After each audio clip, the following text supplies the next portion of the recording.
Bonjour, bonjour et bienvenue en direct sur KTV, à la télévision, à la radio et sur les réseaux sociaux pour ce temps de parole consacré à différents événements importants en politique. Et nous avons, le sénateur Tani, on va essayer de le récupérer. Apparemment, en technique, on l'a perdu. Il est par Skype depuis Paris. C'est le direct, vous voyez, c'est le direct. Donc on va essayer de... C'est bon, nous l'avons par Skype. Sénateur Tani, bonjour.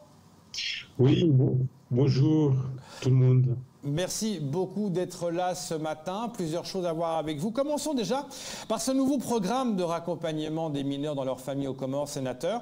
Est-ce que les choses bougent? Est-ce que l'accord cadre signé avec les Comores commence enfin à porter ses fruits? Oui, cet accord a toujours tenté d'être exécuté, en tout cas du côté français. Et si aujourd'hui on en profite pour monter ce projet de raccompagnement d'enfants mineurs vers les Comores, c'est une très bonne chose. Et je le rappelle, ce n'est pas un problème. Ah, on a des problèmes de communication. Je veux dire expérimenté dans le passé. Vous m'entendez? Oui, ça coupe un peu, mais on vous entend. Oui, je disais, c'était déjà expérimenté dans le passé.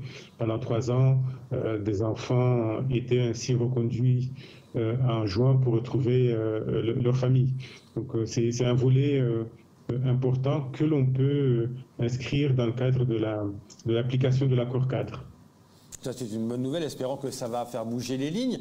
Autre sujet, monsieur le sénateur, on en est où sur la loi à Mayotte? Beaucoup se posent la question, maintenant on n'a plus trop de nouvelles. Qu'en est-il?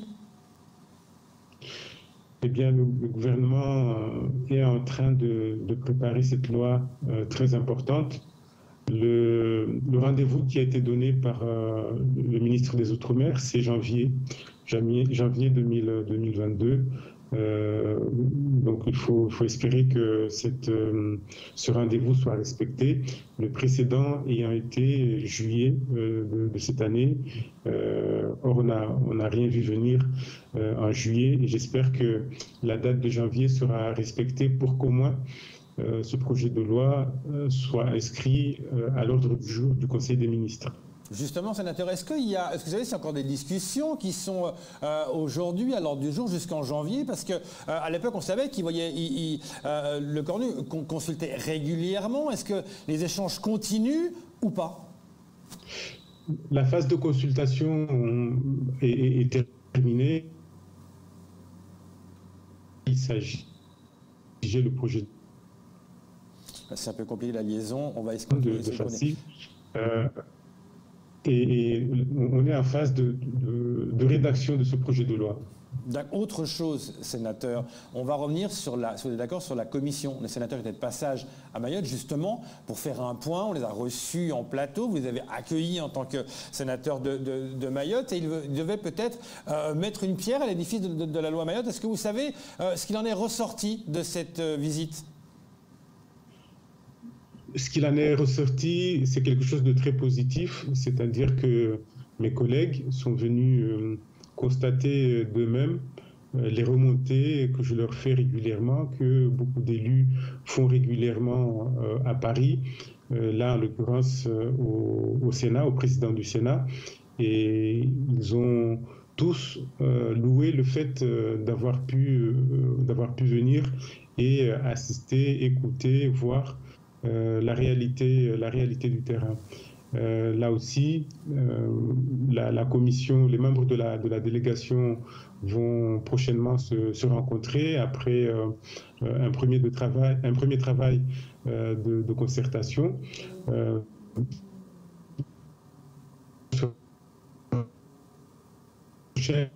La rédaction du rapport voit le jour d'ici novembre et dans ce rapport, nous aurons des préconisations qui peuvent intégrer la loi Mayotte ou des préconisations qui n'ont pas forcément besoin de texte de loi par la suite, mais en tout cas les choses, je l'espère, seront dites et mes collègues qui sont de l'opposition. Ce sont des LR pour deux d'entre eux et l'autre est membre du groupe indépendant qui est plutôt au centre droit. Eh bien, vont dire les choses telles qu'il est vu. Monsieur le sénateur, on parle de ces terrains. Faisons un point, si vous le voulez bien, sur l'amendement, ce fameux amendement là, pour modifier le droit des terrains, le certificat de notoriété, c'est important. Où est-ce que ça en est? Alors, c'est un amendement qui a été intégré à la loi 3DS ou loi 4D, c'est la même chose. Et vous savez, cette loi a été votée avant l'été au Sénat. Maintenant, il faut attendre qu'elle soit examinée à l'Assemblée nationale. C'est un amendement très important parce que, comme j'ai eu l'occasion de le préciser, c'est à peu près 80 000 titres qui sont susceptibles à terme d'être régularisés, de bénéficier d'un certificat, d'un acte de notoriété après le passage de cet amendement, après le vote de ce texte. Justement, est-ce qu'on ne peut pas accélérer? Parce que là, ça traîne. Tant qu'il n'y a pas ça, on ne peut pas avancer. Est-ce que vous avez une date de définie? Est-ce que, parce que là, c'est un peu, ça va être discuté, mais est-ce qu'on sait plus ou moins quand est-ce qu'il y aura une date? Alors, ce qui était le plus incertain, ne l'est plus aujourd'hui, c'est que cet amendement puisse intégrer un véhicule législatif. Ça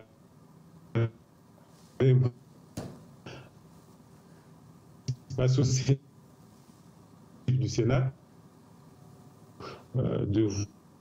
d'aider sur le programme de l'Assemblée nationale. C'est le travail législatif, l'œuvre législative qui suit son cours. Et d'ici la fin de l'année, il me semble, cette loi 3DS sera examinée à l'Assemblée nationale. Il faudra suivre ça de très près.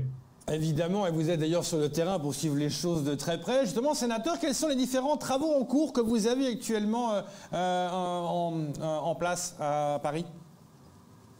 Vous savez, ce mois de septembre a été le mois de la reprise avec deux sessions extraordinaires au Sénat.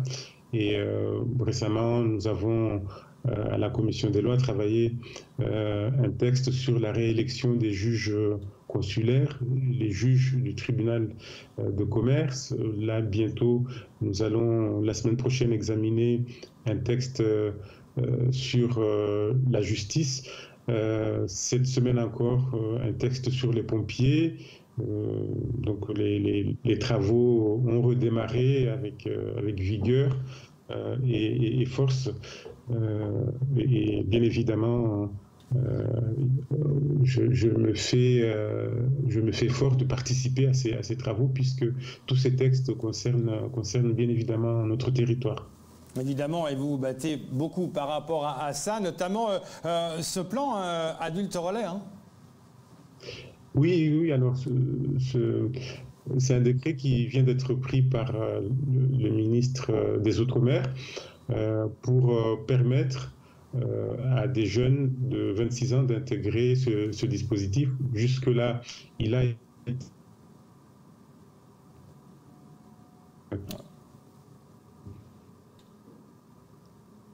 C'est bon, la communication passe mal.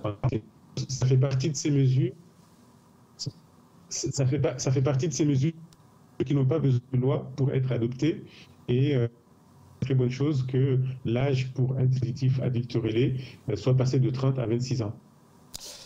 Sénateur, il y a une polémique actuellement, je voudrais un peu votre avis, il y a une polémique sur cette décision du maire de Mamoudzou pour la circulation des plaques impaires et paires le lundi et le mardi, véhicules de plus de 15 ans, sans possibilité d'avoir des métros ou des trains, des métros ou des transports publics en tout cas. Qu'en pensez-vous de cette décision? Est-ce que c'est peut-être un peu trop rapide, trop prématuré pour Mayotte? Je ne suis pas du genre à me déterminer sur un sujet juste parce que c'est telle ou telle personne qui a pris la décision. Je tiens ici encore une fois à saluer le courage du maire de Mamoudzou qui va s'attaquer à ce problème, à ce fléau de la circulation. Il y a des propositions sur la table, il faut en débattre. C'est vrai qu'il y a peut-être des préalables à faire et notamment nous savons qu'il manque une fourrière de voitures, et une fourrière animale aussi à Mayotte. Mais ce sont des décisions, ce sont des décisions de principe qui vont dans le bon sens. Tout le monde se plaint de ces carcasses, tout le monde se plaint de la circulation. Et à chaque fois qu'on en parle, on entend le projet de contournement de Mamoudzou, alors qu'il y a des actes concrets à prendre, des décisions concrètes à prendre avant